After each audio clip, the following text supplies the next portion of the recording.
Ladies and gentlemen of the media, good morning. I thank you for joining us today and for being with us during the last few days.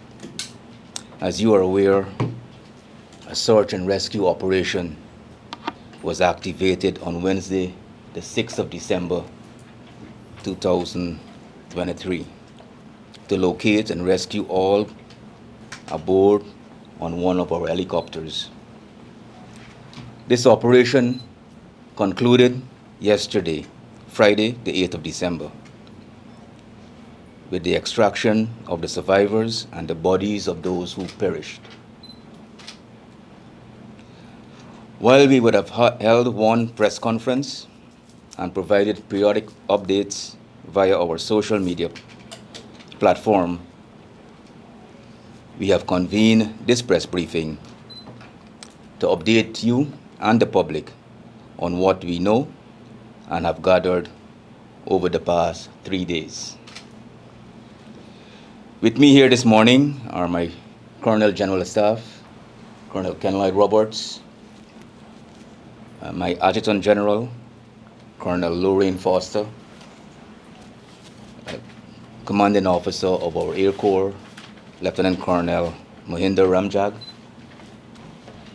Force Medical Officer, Lieutenant Colonel Nigel Longhorn, my Special Duty Officer, Lieutenant Colonel Selwyn Austin, and the Force Operations Officer, Lieutenant Colonel Andy Pompey. Allow me this moment, first of all, to express and announce our sincere condolences to the families and relatives of our servicemen.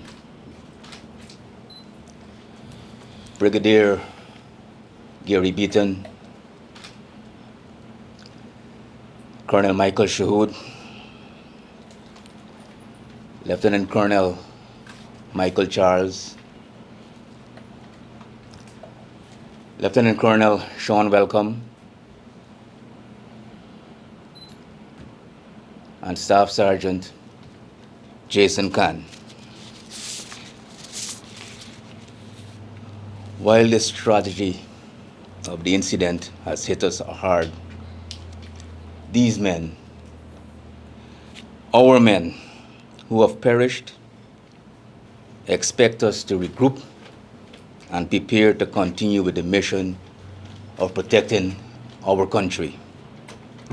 This is the life of the military. We join, we train, and we live to serve selflessly. And we do so even after we would have served. We will honor the sacrifices of our officers and other rank who have perished in this incident. I wish to also extend thanks to all those who assisted, support, and were involved in this operation. From our special forces, pilots, medical personnel, our own national security advisor, the team from Omni Helicopters, and our partners at RSS, and also you, the media. This search and rescue operation, in the face of several challenges, including the weather conditions, was successfully completed because of all of those persons I have mentioned.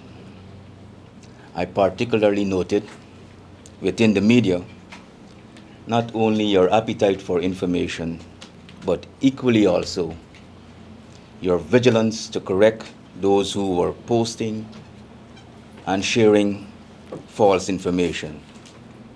This added to the success of this operation. We are truly thankful to all of you. In the days ahead, we will announce our plans in collaboration with the families.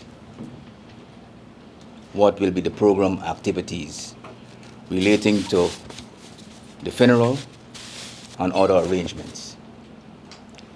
As mentioned before by Ms. Ferguson, we'll give an outline of the operations, and my officers here will continue with that. For a quick orientation, so for ease of understanding, where you're standing is more or less east, and to my side is west. On Wednesday, December the 6th, 2023, one of the Guyana Transport Bell 412 EPI helicopter departed Ghana on a mission. Now, the intent of this mission was to go to Arrow, and if you recall, recently a flag was erected here to reaffirm our territorial integrity, demarcate our western boundary. The flight departed Ghana at 0924, all timings here are local, 0924 for a technical stop at Olive Creek.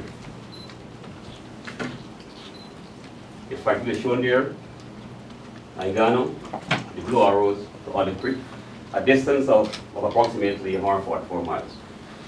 The aircraft got there at 10:37. If you do the maths, that's a lapse time of approximately an hour and 30 minutes. The aircraft stopped there, refueled, and at 10:58 hours, departed Olive Creek for Arrow. Now, if you know there, the flight route or the intended flight route is shown in dashed yellow. That distance is approximately 58 miles. If you are familiar with the way pilots fly, the ideal route is direct routing. However, on this day, the pilot deviated to the right or to the north, and that could be for many reasons. Deviated, and whilst en route, contact was lost with the aircraft in the vicinity of the Blake Slater aerodrome. The red icon there shows that location. That location is a distance of 38 miles from Olive Creek to the site.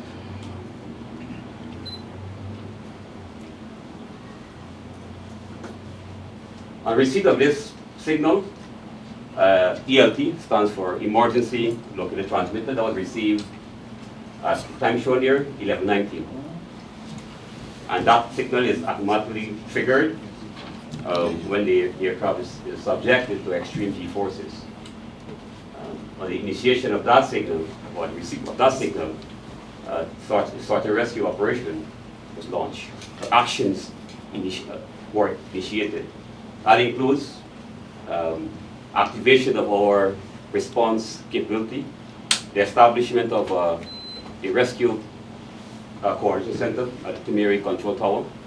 That includes members of the Guyana Defense Force, mainly from the Air Corps, members of the Guyana Civil Aviation Authority, and other agencies, to establish the operational flow, to seek and establish the whereabouts of the aircraft. At this juncture, I will pause and ask the Staff Officer 1, General 3, to provide some more operation details. I will come back and give you some more insight into the actual search and rescue. It's going to bump it.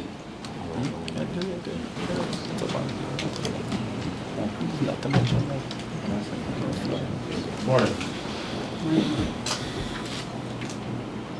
On Wednesday, helicopter 8 Romeo Alpha Yankee Alpha departed base camp in Ghana. And the mission of that flight was a command visit to take a small resupply ration to the troops on our border locations. The locations were Arrow, Macapa, and location Etrima. And that said day at approximately 11:20 hours, we received a signal from the emergency locator transmitter. Upon verification, the Special Forces launched a search and rescue operation.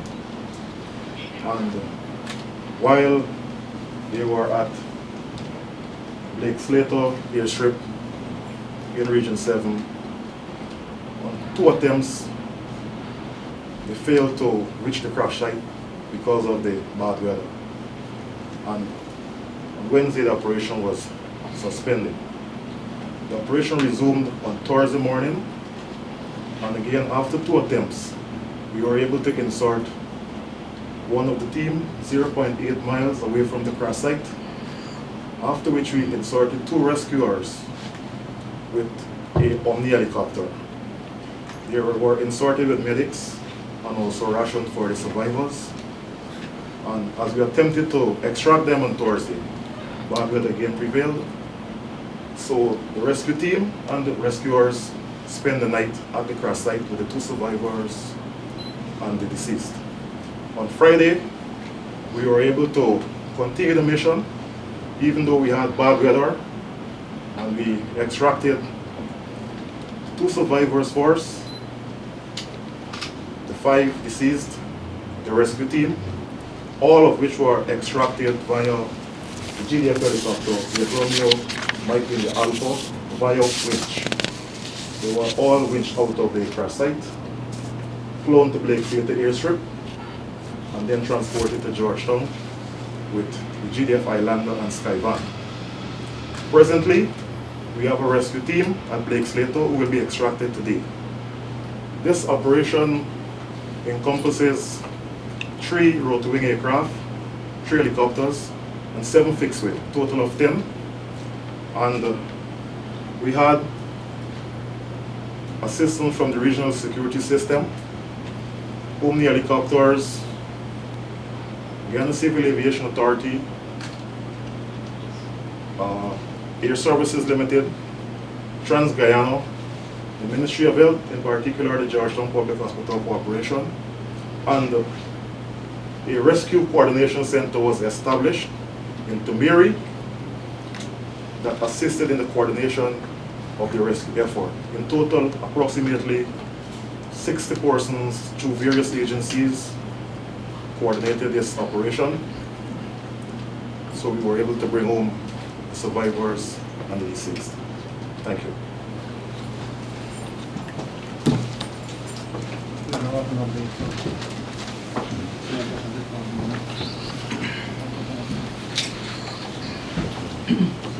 Good morning. I'm Lieutenant Colonel Nigel Langhorn, the Force Medical Officer, Guyana Defense Force.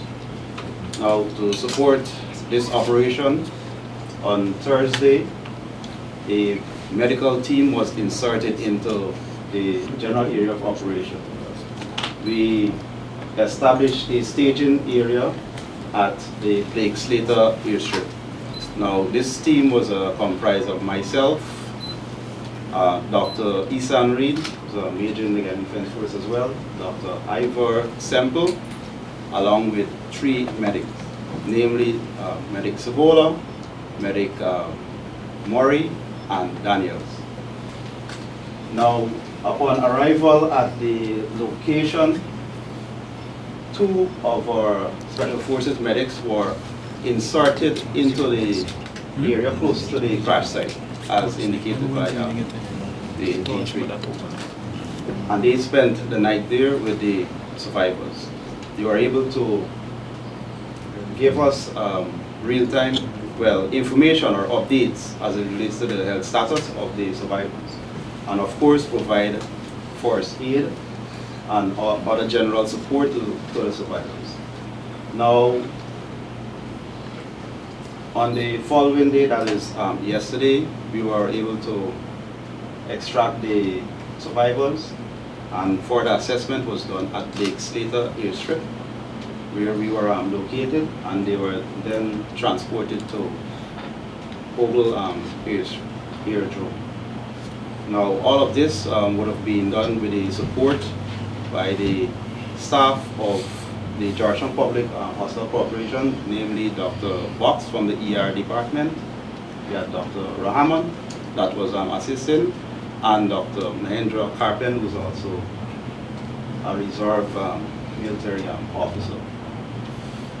Now, as it relates to the status of the survivors, from the inception, there was indication that they were in good general condition.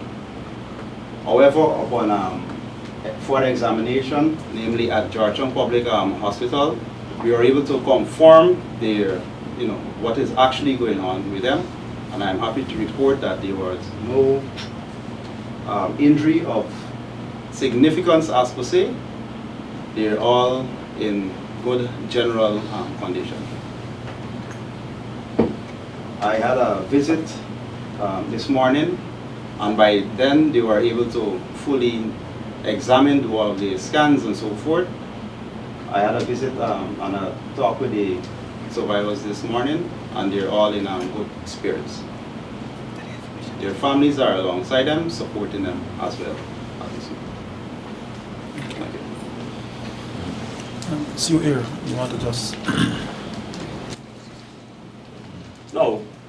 What I will attempt to do here is to give some more details into the actual search and rescue.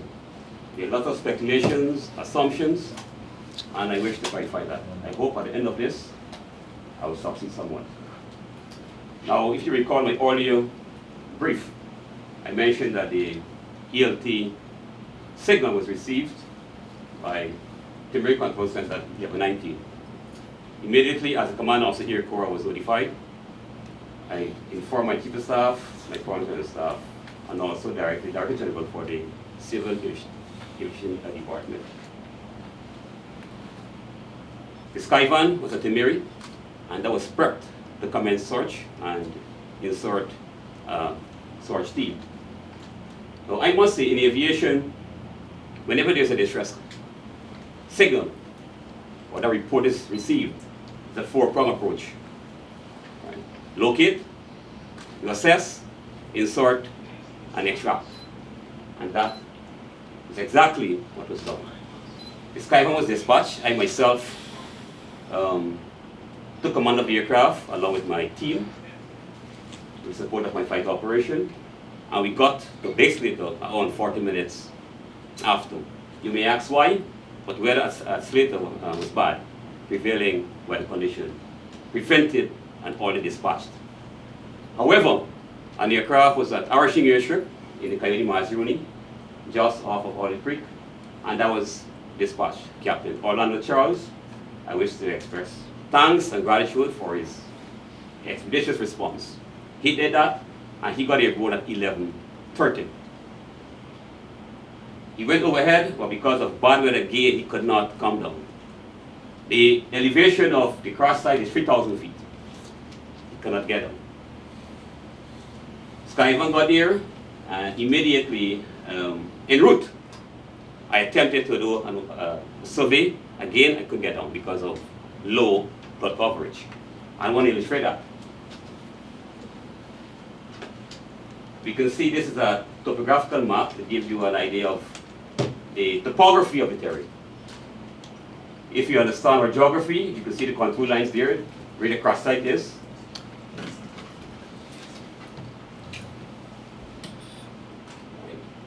What you've seen here is the escarpment face in the Mazaruni. Who understand the country's geography, we have the escarpment in the Mazaruni that runs all the way from the Etremang area down into Madio, a sheer rock face, numerous mountains called the Bakar Islands. The contours of the cross side are very steep. Very close, they indicate a very steep rise. Skyvan did the survey there, and I want to show you the weather.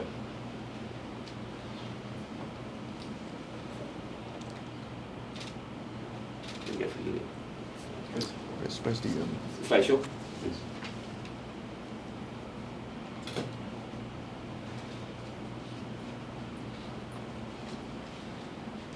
Yes. What you see in there, where the helicopter is, that is the west side of the escarpment. Where the clouds are, that's the east side, and the clouds are just on the face. Another illustration, that's again, we couldn't go down, because you can't go down if you can't see. All right. the one in Haiti. So the first mission of the rescue is to preserve itself. Right.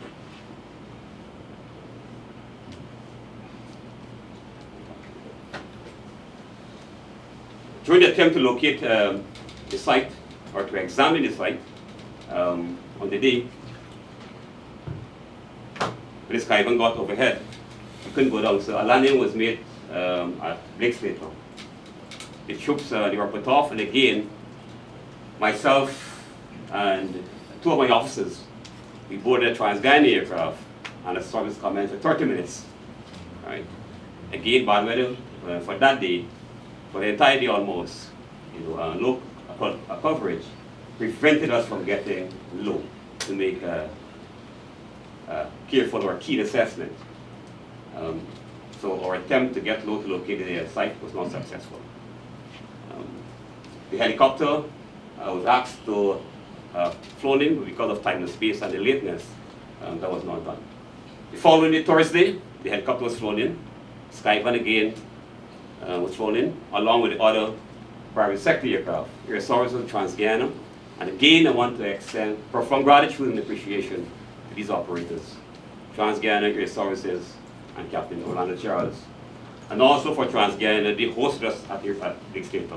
It's a private aerodrome, and they were very hospitable, thanks to Trans-Guyana. Fortunately, on Thursday, the weather was a bit more cooperative, and the service commenced as early as sunrise by Captain Charles. He's based in Narashing, so he was able to dispatch early. Along with the Skyvan, we got there. Skyvan and the Islander joined the search. And we searched. The Bell 412 came in, and being a Bell 412, a helicopter, he can do a more probing search. That was done. And thanks to my operations manager, Lieutenant Colonel Wicks, the pilot command of that helicopter, they located the crash site. Okay. Not an easy feat. It's a needle in a haystack because of these trees are massive, and a crash we know is quite tiny. That was done, and during his flyby, he recognized your personnel waving, so we intensified our effort. That motivated everybody. I had to push. We came back, and the search team was inserted. Right? And that was a very intricate and delicate mission. I was there myself, and we had our blades spinning mere inches from trees. That was done. 7 personnel were inserted, and they made an assessment. Contact was established, and they were, I must say, they were inserted 0.8 miles from the site. We couldn't go closer because of numerous limitations, limiting factors. They trekked from that point where they were inserted to crash site, and they made an assessment and gave us an update. Thanks, sir. Thereafter, we attempted again to do the recovery, but again, bad weather prevented that. Yesterday was much better, and the mission to recover the survivors and the deceased, that was successful. Thank you, Colonel.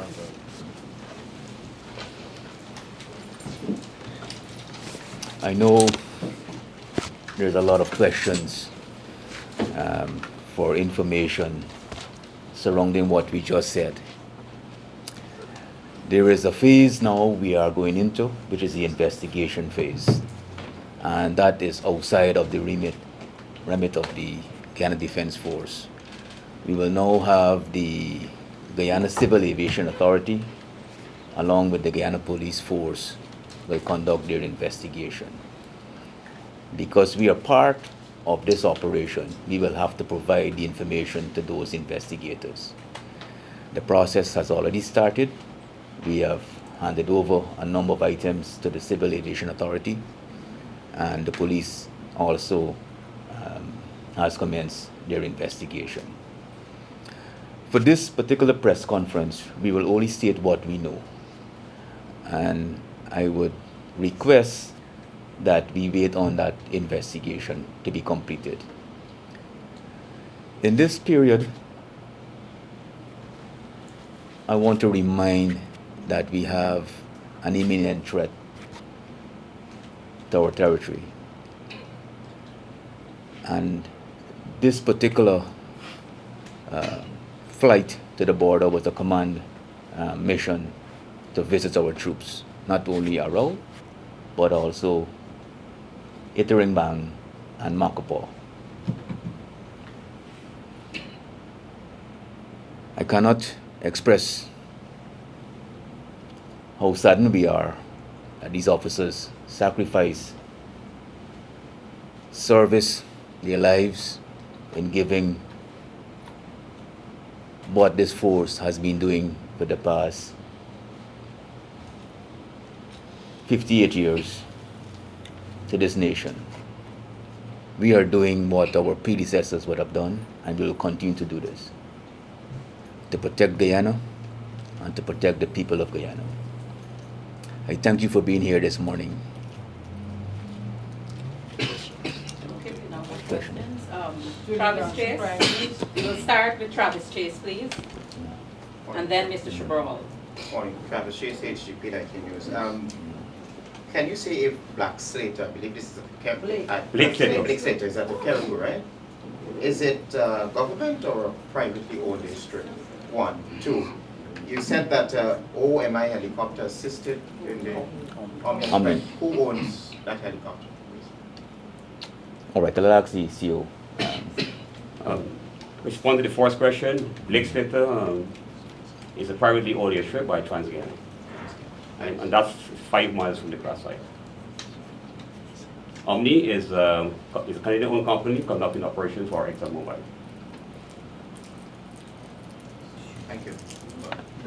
Brigadier General Chabrol, Governor, sir, could you say whether the survivors have been briefed, that's one, and have they been able to say why the aircraft diverted from the prescribed route?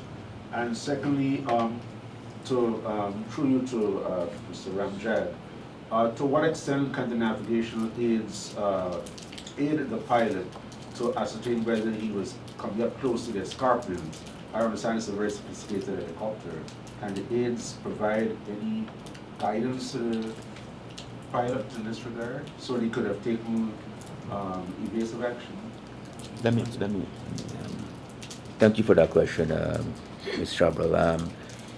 For the first one, we wanted to have the examination, the medical examination of the survivors done first as a priority. The debriefing of those two survivors will be done by the investigators. You will have a further update on that as the investigation unfolds. On the second one, Yes, to answer the second question, in my opening brief, my first brief, the helicopter is the Bell 412 EPI. EPI means for Enhanced Performance Integrated Electronics. Yes, it's a very advanced helicopter made by Bell. And they are flight instruments or instrumentation to 8 pilots.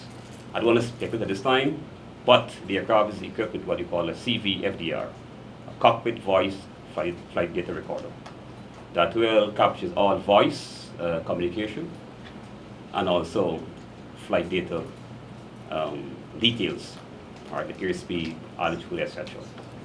When that is examined, the question that you asked will be answered. But I don't think you answered the question. Can it aid in identifying any obstructions, my layman language, such as the escarpment, to alert the pilot to take evasive Yes, action? there are devices called TAWS, Terrain Readiness Warning Systems, and so forth. These aids or devices, the aircraft is still equipped with them, yes. Okay, we'll have the reporter from CCN TV6 out of Trinidad, sir. Hi, good day, Mark Besant. Just going back, when the helicopter landed at Olive Creek, was there any communication at that time with the base or with the headquarters, as a conversation perhaps of hesitation to go on, because what was the weather like there, and was there a conversation at that time in terms of communication with the pilot and so on? Thank you for that question, Mr. Prasad. I would say we will have to investigate find out what was done in details and provide same to the investigators. I would want to say at this point in time, while I respect the desire to have all of these information, we want to speak to the right people. We want to talk to the people who are on the ground, the survivors. So we cannot pronounce on that right now. I prefer the investigators to go to the people who are operating in the aircraft, the survivors, for example, so we'll have that information. What was the weather like at Olive Creek prior to their leaving there to go to Arrow and so on? Well, I believe Lieutenant Colonel Ramjag would have mentioned that circling that the land an hour after would have been not good. That prevented his landing. Mr. Mosley and then Ms. Johnson. Gordon Mosley, News Source. Brigadier, could you confirm, one, that based on the assessment so far, that the back of that aircraft might have hit a mountain or some other encumbrance in that area? And could you also say whether there are protocols for the operation of this type of aircraft in bad weather? Because based on what we've heard so far, the rescue teams couldn't get in 45 minutes later because of that bad weather. So can you say if there are protocols regarding that? And finally, sir, could you say the fuel, the refueling of the aircraft at Olive Creek, could you say where's that fuel supplied from? Is it from Guyana? Is it bought from bordering locations? Where's that fuel supplied from in that area? All right, to your first question again, that will come out in the investigation. But I will tell you the experience of actually reading the reports coming out on the weather condition. It's interesting how in the next 5 minutes the weather can change or the visibility can change. So we had to be flying in the area every now and then to see what is happening, if there's an opening. And this is what we had to operate in. We don't want to rescue the lives of the rescuer going in. We want to have that clear visibility to ensure that we go and successfully extract those persons. The one on the fuel, I cannot answer that. If I may, just to reinforce my chief of staff answer to weather. Weather is very dynamic. In our operating environment, because of terrain and other terrain features, it changes so often. We had aircraft that was launched aloft just to probe weather, to ensure that there's an opening so we could dispatch the helicopter timely to conduct that search mission. At Olive Creek, when the helicopter landed that morning, it was good, right? But I could see where this changes so often because of terrain, wind factors, temperature, dew point, all these conditions. Olive Creek, with regards to that question, that's a Trans-Guyana off station, off base, and the fuel there is being delivered from Bowsers. And that's an audit process or a system that is well managed and supervised, right, to ensure that the fuel is sanitized. But Colonel, I would say leave that for the management to answer that question that you asked. Yes. Chief of Staff Julie Johnson, Prime News. I have 3 questions for you. You spoke about the 2 investigations by the police and the Civil Aviation Authority. What about your own mode of inquiry, which automatically commences when Army personnel are involved in an incident or an accident? That's 1.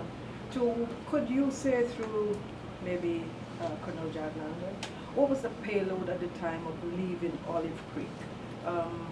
We've had several aircrafts in that area crash. Lake Slater was one of them.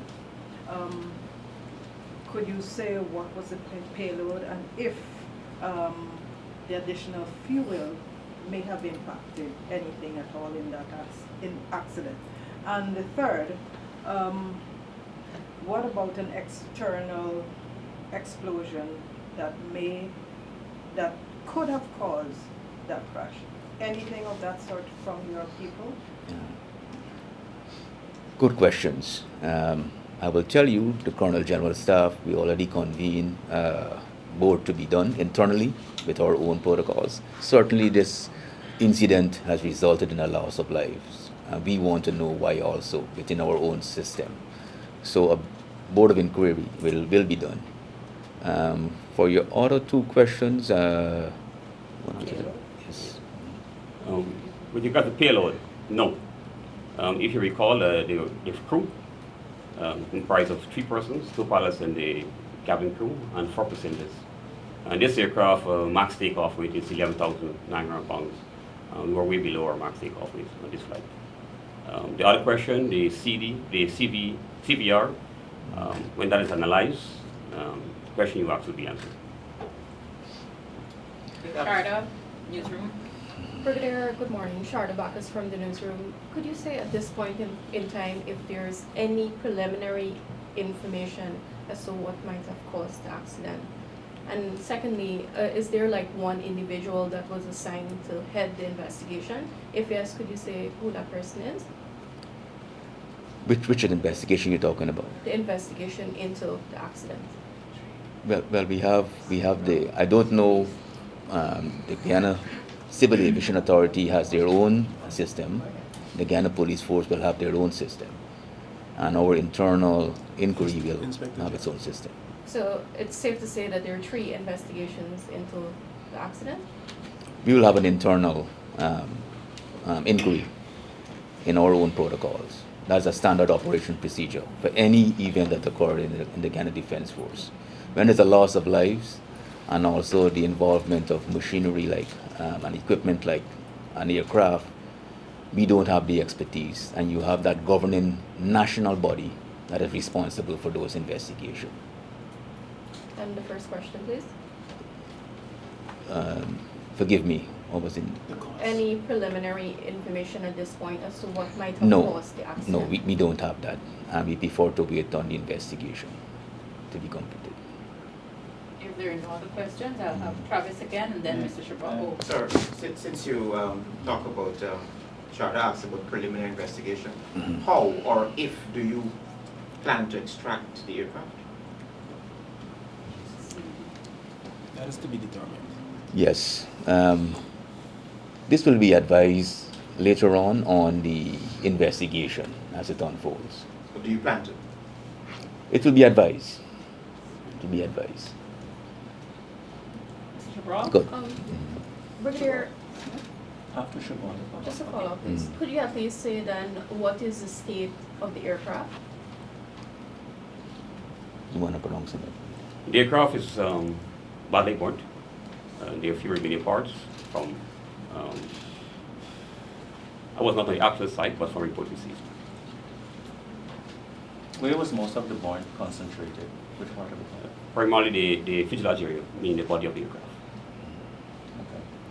Sir, yesterday at a rally in Caracas, the Venezuelan president said to his people that this was a mission to lower some Venezuelan flag that was raised in the bordering locations. Do you wish to respond to that statement from him? And secondly, sir, I know you said the survivors will be fully debriefed after their medical care and all of that, but they spent a night in the jungle with a medical team, with special forces. They must have said something.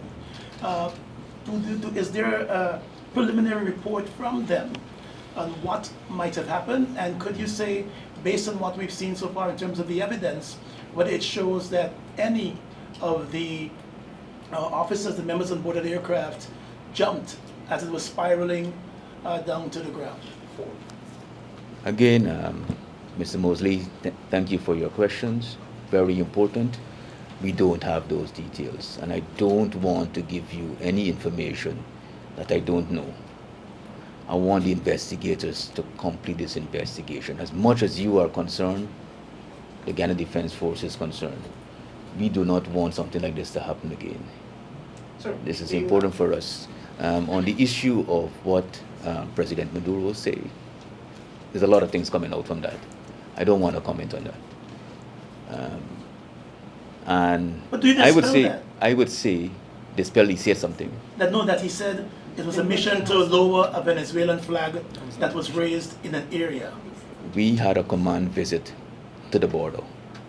A command visit means that we are going to visit our soldiers. As a matter of fact, I'm leaving shortly to visit my troops. The mission continues. The mission continues. I am Was it to going. lower a flag? Information that a Venezuelan flags at our border. No, there's no Venezuelan flag on our border. None. None. Last week, if I should tell you, I had a meeting with the village captain from Marau. Very pleasant individual, and one of his councillors. When that information came out that there was a raise or a lowering of our flag, and we were able to communicate to the village that is not so. There's so many things going on social media, and I know we have to be timely in how we respond. But verifying this information, who said what, and what they said, will give us some time before we could respond. And I want the media body to understand that we're happy to get your information. We are very happy. And you're actually our eyes and ears. You have a bigger and a larger network than us in many spheres. So we're happy to have that information from you, but you have to give us some time to respond. We have to verify. But in that particular instance, nothing like that has occurred. I'll take one question. I did not get to ask my question. I did not get to ask my But we question. have some people who didn't get a chance to ask any question. Could we have that young lady at the back, please? Hi, Mia Anthony from Starbuck News. I have 3 questions. The U.S. Southern Command announced overflights of Guyana on Thursday. Are these continuing, and can you say how many aircrafts were involved and the types? Has there been a buildup of Venezuelan troops along any part of the frontier of Guyana? And have you had any discussions with the regional security system on invoking the Common Defense Article if that was necessary? Thank you for those questions. Very important. I will tell you there are a number of things that we are doing. And we are partnering with our several nations that share the same values that we share, democratic,